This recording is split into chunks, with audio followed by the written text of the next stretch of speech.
You understand that as much as you've got of God, somebody may not want even as much as you've got of God. You may be the one that's striving, that says, God, I want everything that you have. I want more than enough. But there's going to be some that you sit by and fellowship with that says, you know what, I don't want more. That's right. And sometimes we can't comprehend that, but we don't want more. It's kind of like I put this in my notes.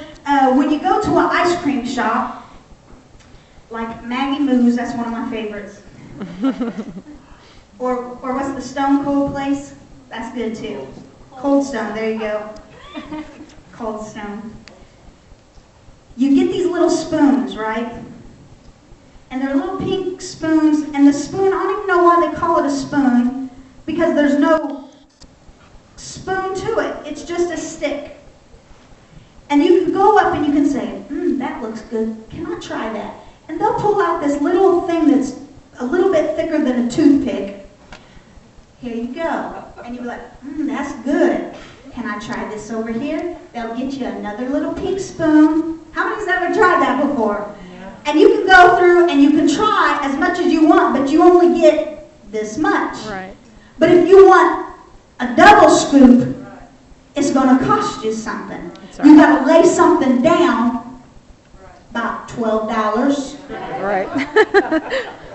To get a scoop or 2 scoops or a sundae with fudge on it, whatever the case is.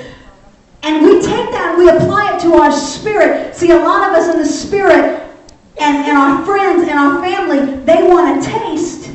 They don't mind the taste. That tastes good. I'll come back next Sunday.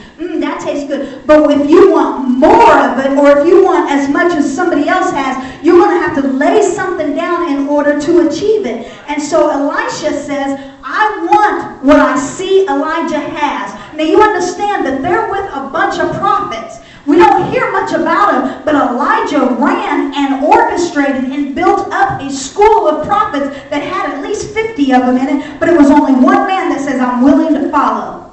There was 50 other prophets that seen Elijah and was taught by Elijah. And we find out that Elisha follows Elijah. And where they start out in Gilgal. The scripture says that Elijah told Elisha, here, you wait here in Gilgal. And Elisha says, as long as you're living and God's living, I'm following you.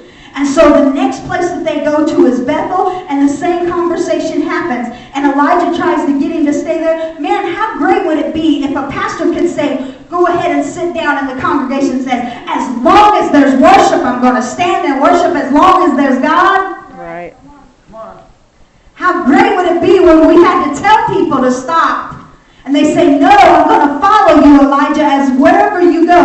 And then he goes to Jericho, and he goes over into Jordan. But look what it says in 2 Kings chapter 2, verse 3.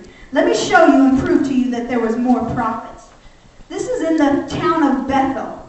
There's some other prophets or people here that's in this school. And it says, the sons of all the prophets of Bethel came forth to Elisha and said to him, do you know that Jehovah will take away your master from your head today? And he said, yes, I know. Keep silent.